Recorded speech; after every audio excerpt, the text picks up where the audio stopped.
So Shekhar ji, हमने यहाँ तक पढ़ा था। सीता सीता प्रिया। हाँ, सीता सीता प्रिया। एक minute, I am at right page, 1 minute, just 1 minute. अगला पेज है। एक मिनट, नहीं, अभी I was at right page on page number 18 है, पेज नंबर 18। हाँ, या इसके बाद, नहीं, एक मिनट, 18, हाँ, this is the page, correct. हाँ, चित्ता सित प्रिया स्वांगा, सेकंड लाइन मिडिल। हाँ, स्वांगा, स्वांगा से पढ़ना है। चित्ता सित प्रिया हमने किया था परसों। करेक्ट। शेखर जी, सेकंड यहाँ लाइन से पढ़ना है, स्वांगा। स्वांगा So, okay. सकला वन Razan, देवता। Razan ji, you will be reading. Shekhar ji नमस्कार। Namaste. No, will you be reciting it first? Rajan ji, आप रिसाइट कीजिए पहले 2-3 लाइंस, फिर शेखर जी पढ़ेंगे। अभी करें स्टार्ट। हाँ, यस। सीता सित प्रिया स्वांगा सकला वन देवता, गुरु रूप धरा गुरुवी मृत्युर्मारी विशारदा, महामारी विनिंद्रा च तंद्रा मृत्युर्विनाशिनी, चंद्रमंडल संकाशा चंद्रमंडल वासिनी, अनिमादि गुणोपेता सुस्पृहा सुस्तहा कामरूपिणी, हाँ। अष्ट सिद्धि प्रदा प्रौढ़ा, अष्ट सिद्धि प्रदा प्रौढ़ा, दुष्ट दानव गातेनि, अनादि निदाना पुष्टि, चतुर्बाहुर चतुर्मुखी, चतुसमुद्र शयाना, चतुर्वर्ग फल प्रेदा, काश पुष्प प्रतिकाशा, शरद को मुदलोचना, भूता भव्य भविष्याच, Selja शैलवासिनी। Okay. That's end of the page. Yes. Okay. So here, Shanga. Swanga. Swanga. Swanga. Actually, it should be Swanga. Swanga seems to be a Here. a scribal error there. Right. Swanga means Su-anga. Su Shobhanam Angam Yasyaha Sa Swanga. One who possesses limbs of body which are well defined, or which are very good. That Su is referring to excellence. So Anga means the body, the limbs of the body. So Swanga, one who possesses a body where all the limbs are symmetrical, where everything is happening or everything looks perfect. Now, when we look at the form of the Devi, obviously we can understand that it is the perfect, because she is not the creation of the Brahma or any of the other Prajapatis. So in the creation of Brahma and the other Prajapatis, there may be imperfections, because the imperfections are due to the karmic and other influences. So we may have people born with certain deformities in their body and other such issues. But what about Devi, who manifests, whenever she manifests, not because of any of these karmic influence, but it is because of her own free will. Because she manifests in order to serve a particular function for the maintenance of this cosmos. So her assumption of Sharira is not influenced by any of the other factors like karma, nor is it a creation of Brahma and others. Therefore, there cannot be any imperfections in her. The way that we look as imperfections in body and others. So this is very simple to accept and go. But what is it that this Nama is trying to tell us from the Adhyatma point of view? Actually, the Anga of Devi is this entire cosmos itself. We have very many agamas and the Tantra texts which do a kind of a mapping of the entire cosmos, linking it with the various limbs of the Devata. Something to understand is the Vishwarupa Darshana of the Bhagavad Gita. What is the meaning of Vishwarupa Darshana? Seeing the entire cosmos as the body of Krishna who is standing in front of you.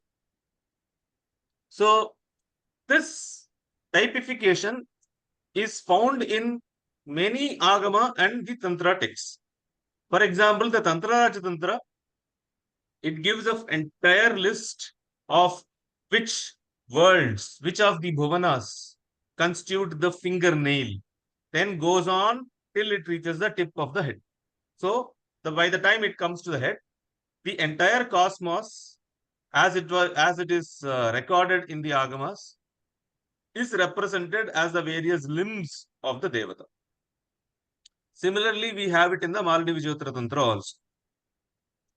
So, when the entire manifestation is the Sharira, the body of Devi, and everything is happening in a kind of a synchronized and in a kind of a meticulously planned movement.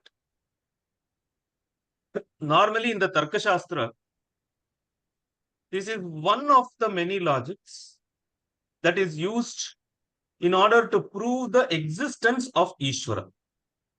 Because at the time, there were many within the Vaidika Darshana systems, for example, systems like Mimamsa or Sankhya, who did not accept the entity called Ishvara.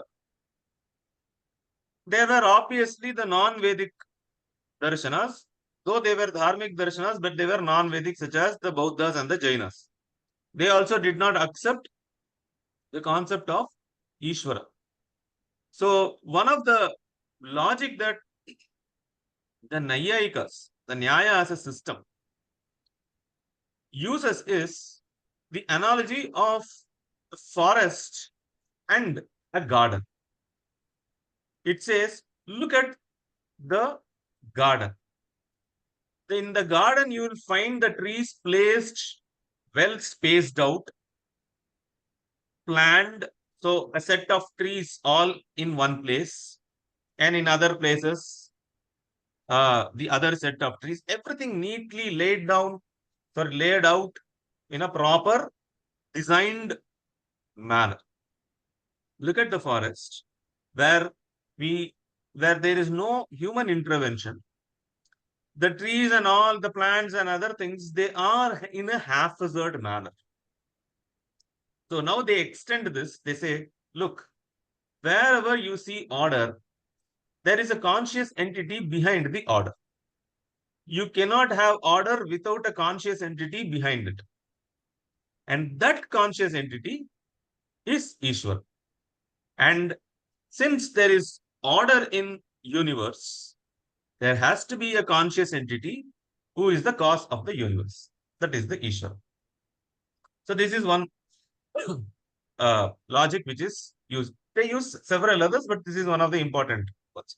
So the entire universe comprising of the Sharira of Devi, and they functioning in the most meticulous and perfect manner is what is suggested by the Nama Su Anga, where every Anga, every part of the Devi's body is functioning synchronously with the other.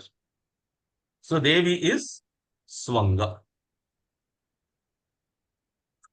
Next Nama is Sakala. The meaning of Sakala is that which has the Kala. Kalaya saha vidyate iti Sakala. That which exists along with Kala is Sakala. Shekharji, can I read one shloka? Ah. Om Chanda Padayuga Nirokta Sumukha Shiksha Janga Yuga Rigvedo Yuga Yajuhu Sujagna Yasamvedo Dara Tarkanya Kucha Shruti Samriti Yuk Kavyadivedanana Vedanta Mritalochana Bhagavati Shri Rajirajeshwari. So beautiful, Rajesh. Very beautiful. All the darshanas, all the systems of knowledge are here in this particular shloka. They are referred as the various limbs of Devi. Very beautiful. So nice. Thank you so much. So coming to the Nama Sakala, one who is endowed with Kala is Sakala. So to crack the meaning of this Nama, we should know what is the meaning of the word Kala.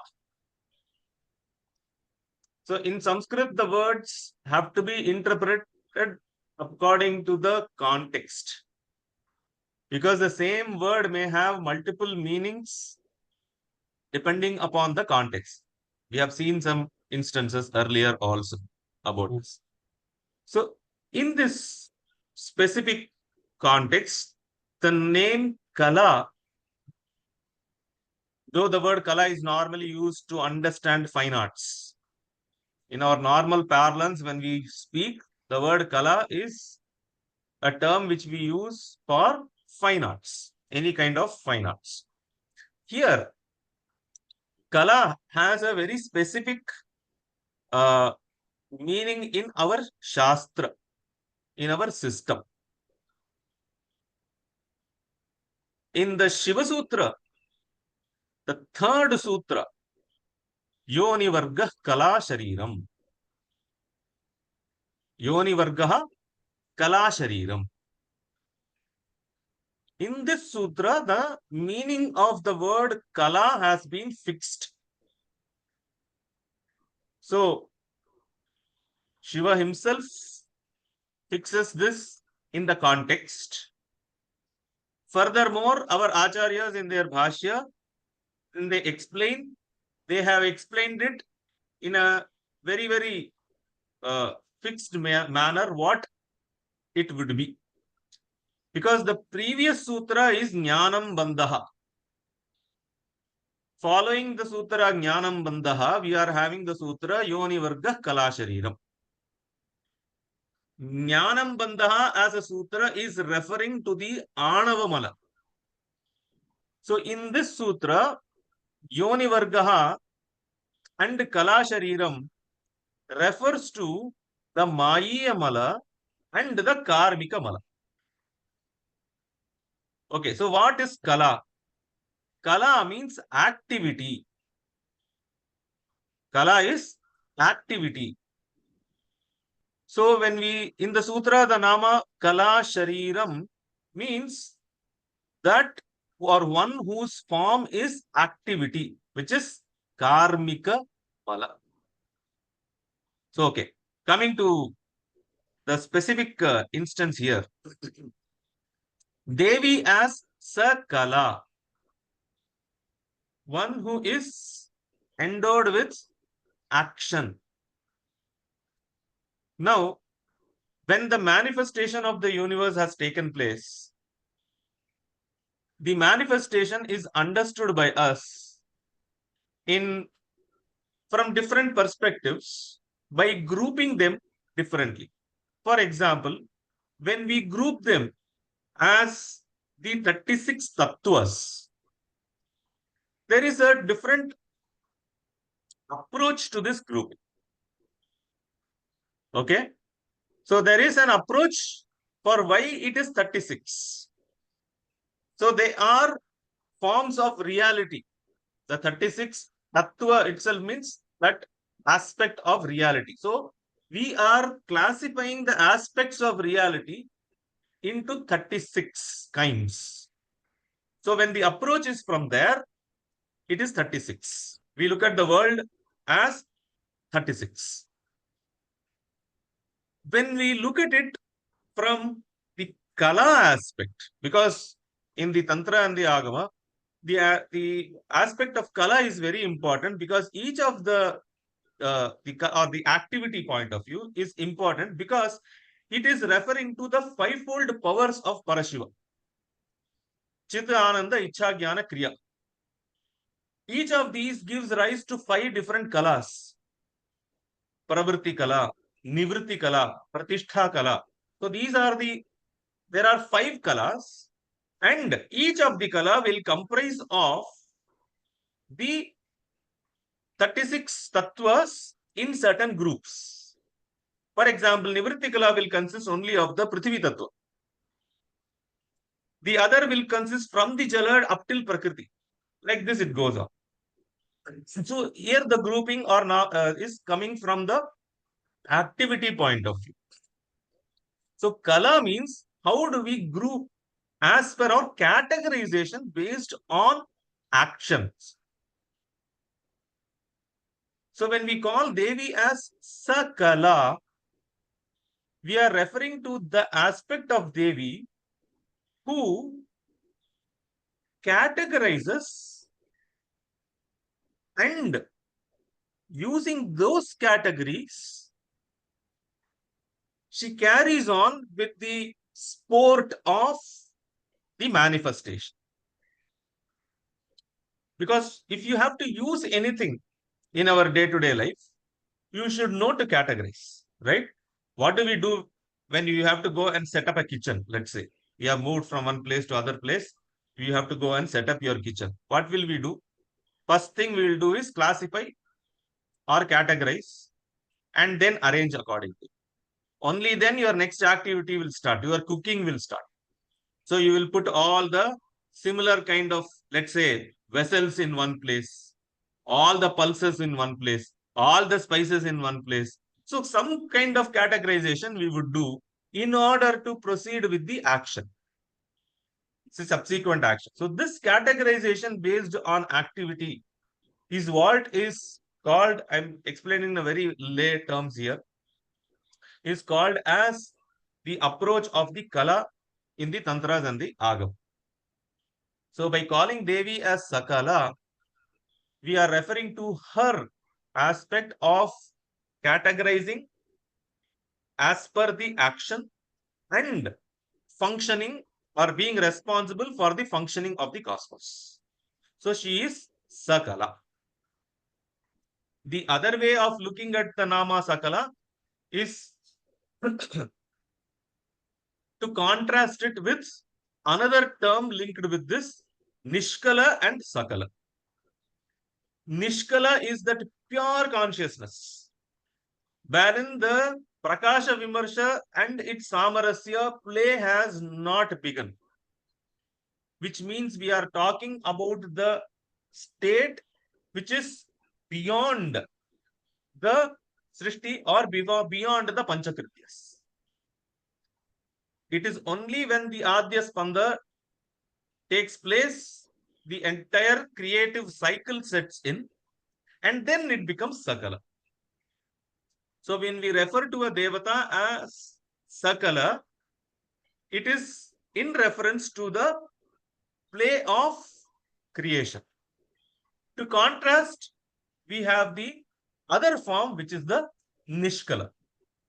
So most of the Devata Tattvas will have the Sakala aspect as well as the Nishkala aspect. In the Shaiva Agamas, or in the Shaiva system of Siddhanta Shaiva, the Sakala and the Nishkala is the Parashiva, the Sakala is manifested as the Lingabera and the other such and other 25 Maheshwara Murtas. In our Kashmir tradition, we have two forms. One is the Nishkala Swachhanda Bhairava, and the other is the Sakala Swachhanda Bhairava.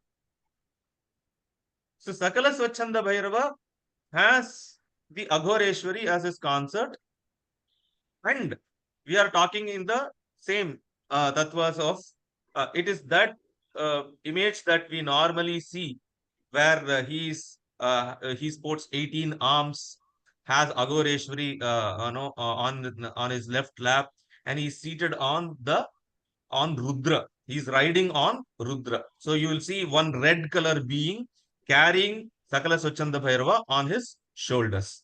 Okay, so we have the understanding of Sakala and Nishkala is contrasting the two. That which is transcendent, it is Nishkala. That which is eminent in creation is Sakala. So she is Sakala. The next nama is Vanadevata. Okay. Vanadevata, the deity of the forest. It's a very simple explanation. The Devata who resides in the Vana normally refers to Durga. There are a few forms of Devi who is specifically residing in forest. That is Devi Durga residing in forest. For example, those who are in Bangalore, you will know the layout called Banshankari. Banshankari is nothing but Vanashankari. And Vanashankari as a temple is in the northern Karnataka, Badami, the older capital of the Chalukyas. So 3 kilometers from Badami, we have the Vanashankari, and this Vanashankari is one of the Shakti Pithas referred to even in the Durga Saptashati. Shakambari is the Devata there. Vanashankari or Shakambari is the Devata. So Vana Devata, the deity of the forest. But this entire Bhavani Sahasranama is not as simple as it appears. So Bhairava ensured that you will understand something. Still, there will be something hidden inside the Nama. So what is hidden inside this Nama? Not Adhyatma, but a very interesting fact of the Tantra is hidden inside this Nama. Which is the Vana which is being referred to here? There is no clue from the Nama itself. It is simply Vana Devata. But the clue is coming from the entire context. We have already discussed about the 4 Pithas of the Tantra. The Kamaraja Pitha, the Jalandhara Pitha, the Purnagiri Pitha, and the Odhyana Pitha. Okay, this Odhyana Pitha has always been under the subject of debate.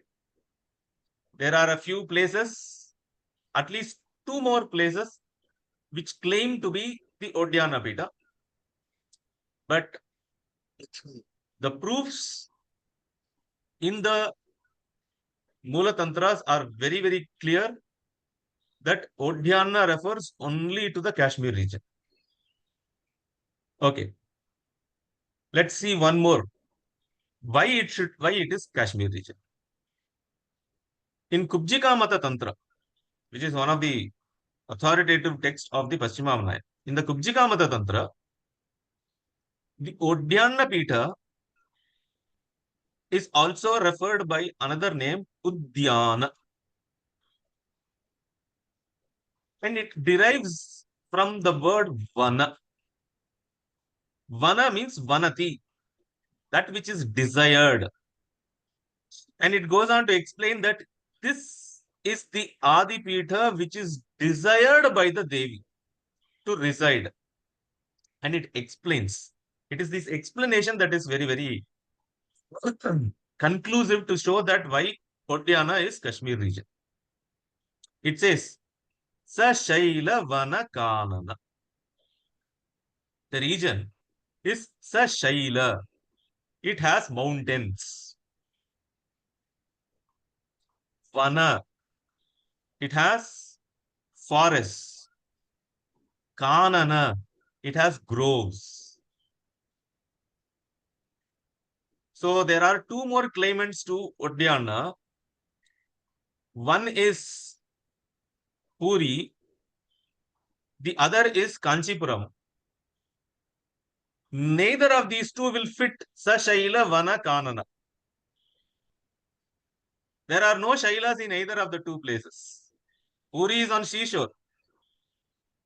Kanchipuram is on plain ground. No hills in and around for several kilometers. The only place that will fit the bill is Kashmir. You have mountains, you have forests, and you have groves also. Not only that, it also adds several rivers and rivulets flowing through the region. That also fits the thing. And it says, and one more, the last clue is most conclusive. It says, here, Devi Malini stands out guarding this Pitha with the Vajra Shakti in her hand. And Malini has been perfected in sadhana only in that region. No other, the Eastern Shaktas and others, they don't really give or they have not indulged in the sadhana of Malini as much as the masters of the Kashmir region have done that. So here, Vanadevata, when we refer to Devi Bhavani as Vanadevata, she is the presiding deity of the Odhyana Pitha, which is the Kashmir Valley. So Vanadevata.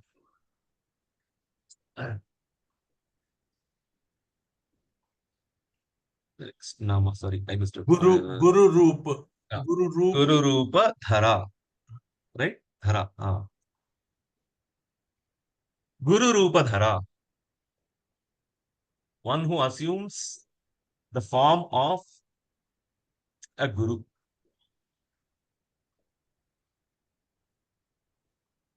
Why? Because Guru is one person for whom there is no requirement for the question why. Otherwise, let's just think. What was the necessity for Acharya Abhinavagupta to have composed such a voluminous corpus of literature and work?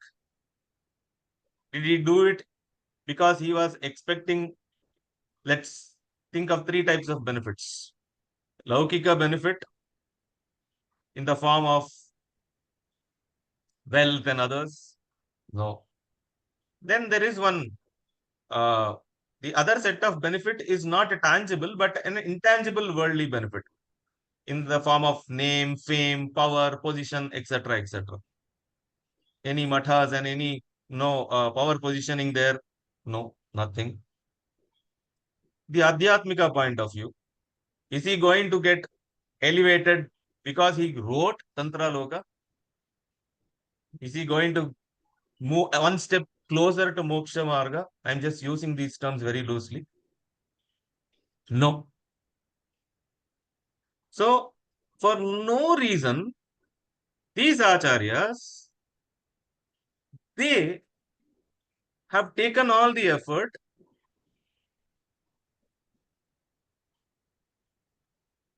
the explanation that the Shastra gives is that there need not be any reason at all.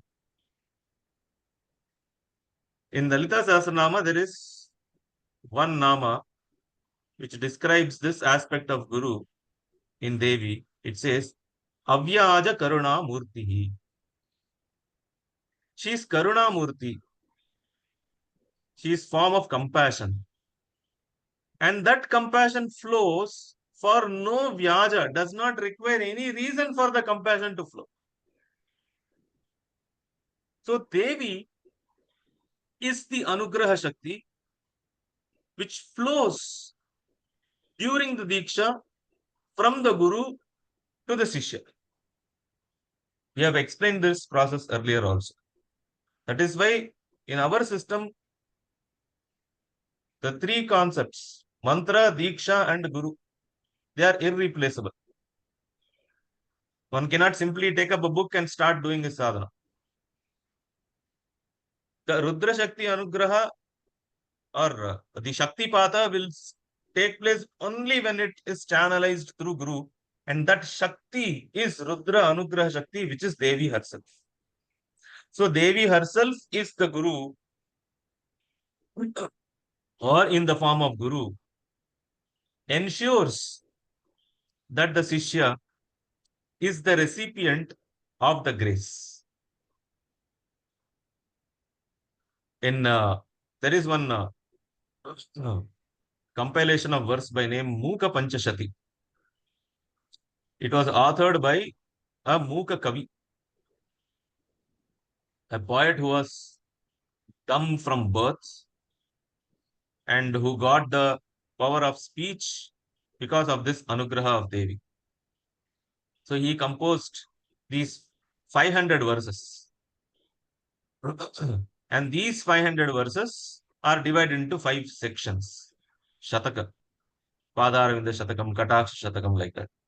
In that, there is one very beautiful shloka, Kundali Kumari Kutile, Chandi Charachari, Chandi Charachara Savitri Chamunde, Gunini, Guharini, Guhye, Guru Rupe Tvam Namami Kamakshi.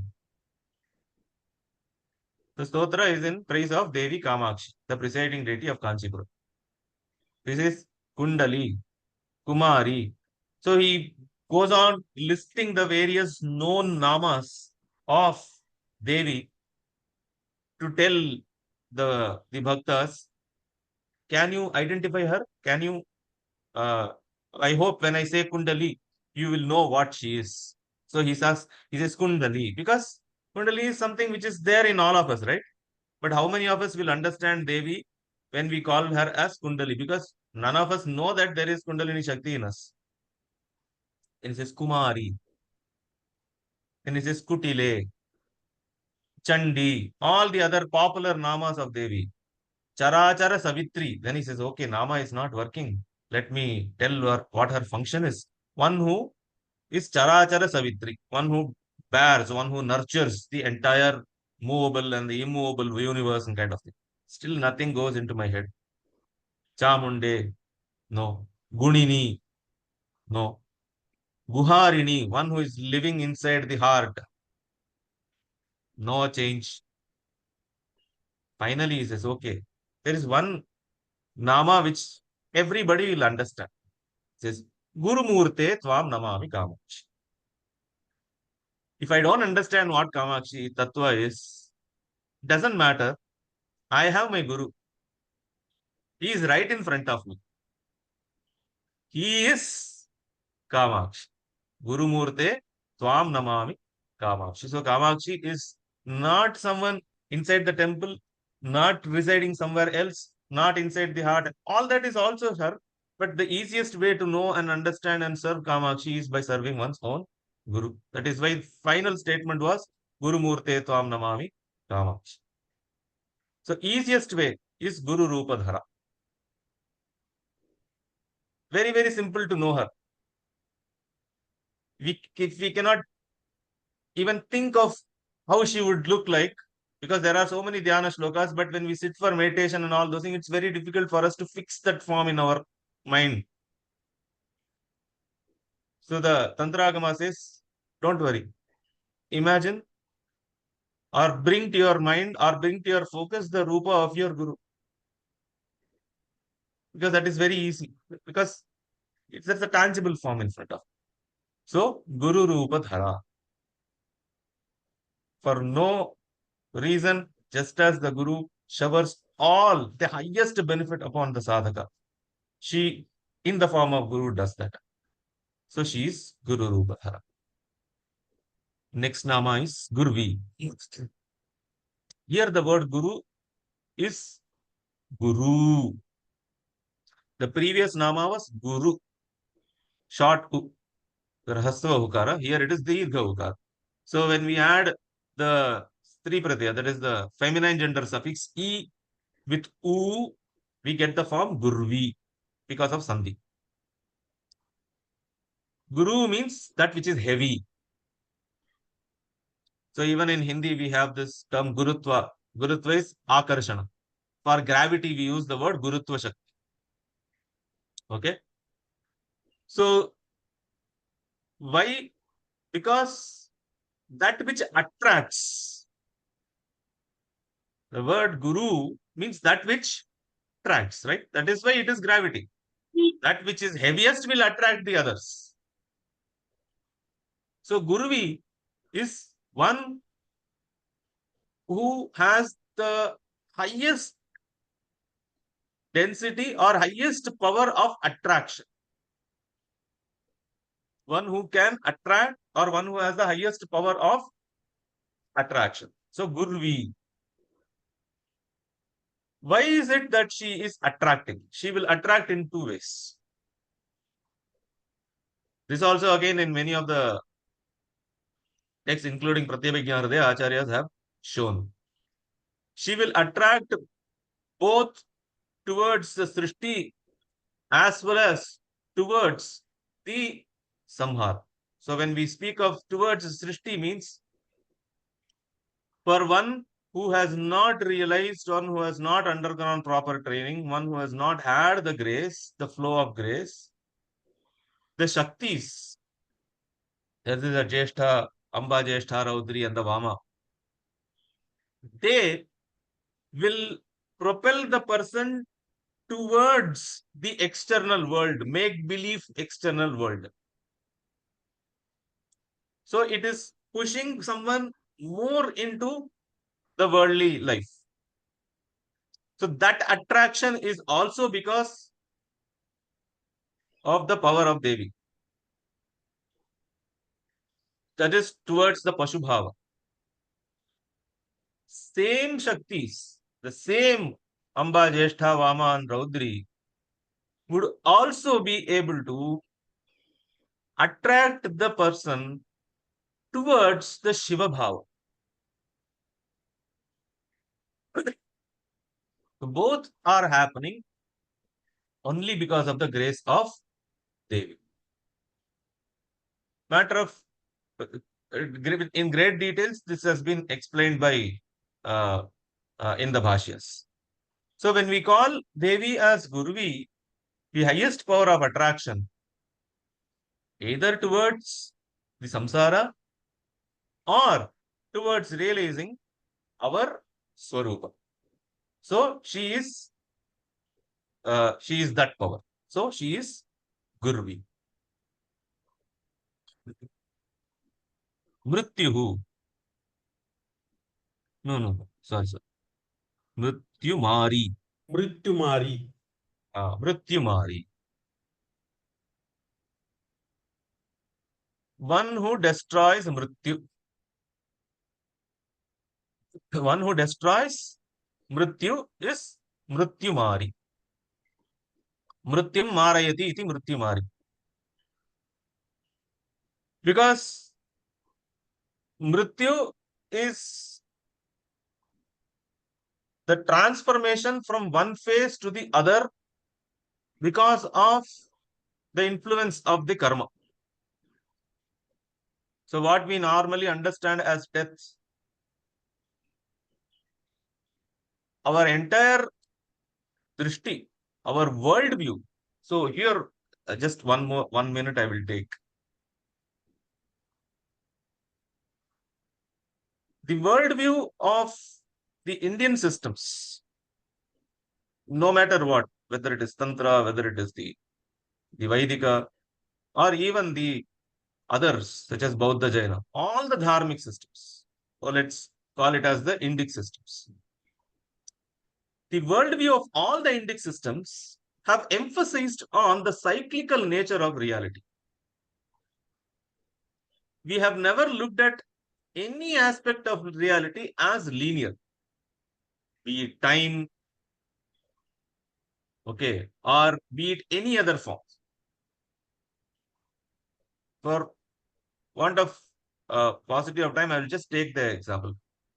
Why is it that we believe in the concept of reincarnation when no other religion in any other part of the world believes in reincarnation? It's not about not believing in life after death. Okay, that everybody believes. But we are the only ones who believe in reincarnation because it is cycle. Look at our seasons. It is cyclical. Time is cyclical. So everything goes in cycle. Okay. So some other time we can have this discussion. So when we look at the Mrityu is only taken as a transitional phase from one to the other. As Bhagavan beautifully explains in Bhagavad Gita, Vasamsi jirnani yatha vihaya. Just as you put down your old clothes, Navani grinhati naroparani. And you wear the new clothes because the old clothes does not serve your purpose anymore. It's not or whatever it is. Similarly, jirnani sharirani vihaya. Anyani navani grinhati devi. So Mrityu is only a transformation. Okay, what did it give? Apart from the highest form, from sociological point of view, it kept all these unrest and others in check. Because when someone is suffering, he will always try to victimize others for his suffering. This is what the Marxism and others capitalize upon. They make you believe that somebody is being an oppressor and you are oppressed. And nobody speaks of the personal responsibility of the person who is undergoing the suffering. No one is telling him a perspective that you may probably be responsible for why you are suffering. Whereas when we bring in the concept of karma and others, you will find even the so-called illiterate, uneducated folks in the villages and other places, they will still be able to reconcile to their laws and others in the older training, because they know that somewhere they are responsible.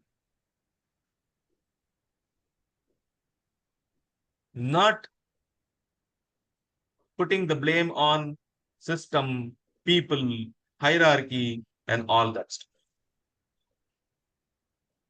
All these are Western imports, which have spoiled our outlook, our drishtis. So when we speak of Devi as Mrityu Mari, one who destroys the Mrityu, she is not going to change the cycle of the transition. She is Mrityu Mari because she can help us escape this transmigratory cycle by realizing Okay. that we don't suffer these consequences conscious. So when we have recognized ourselves as Shiva, the same world will appear to me, but it will not appear to me as separate, as distinct from me. It will not appear as that which is filled with sukha and dukkha, but it will appear to me only as sukha or bliss, because if I am Chit Ananda Ichha Jnana Kriya Van, then my projection, my extension should also be only that. So the world, the entire world is my projection. So by doing this, she brings an end to the experience from point of ignorance and brings about experience as a realized being. So she is Mrityu Mari. The reason for interpreting this nama like this is the uh, we would have seen in all the many of the Puranic thing and others that all the demons will have one standard boon to ask Brahmadeva or anybody else. I want immortality. And there is one standard recorded message that plays. Sorry, that is not possible. So, Mrityu, as we understand, is inevitable. There have been exceptions. People like Markandeya are exceptions. There also, it is only postponement of the shedding of the body till the end of the Kalpa, probably. That's all. So it's not completely destroying that process itself. So she is Mrityu Mari. The next nama is Visharada. Visharada. Normally, when we use the word Visharada, it will refer to a scholar. There have been certain works which have this title. For example, Tattva Vaisharadi. It is a commentary written by Vachaspati Mishra. So, Visharada means someone who is expert. Comes from the nama Sharada as an embodiment of knowledge. So, Visharada means one who has the special benevolence of the Sharada, that is, of Devi or the goddess of learning, that he becomes Visharada.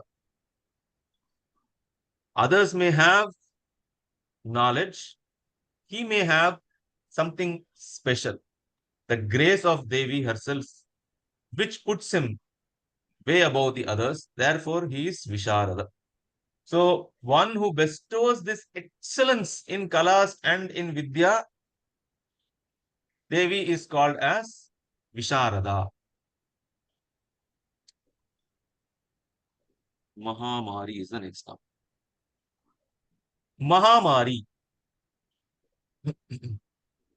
Here, Mari is the epidemic.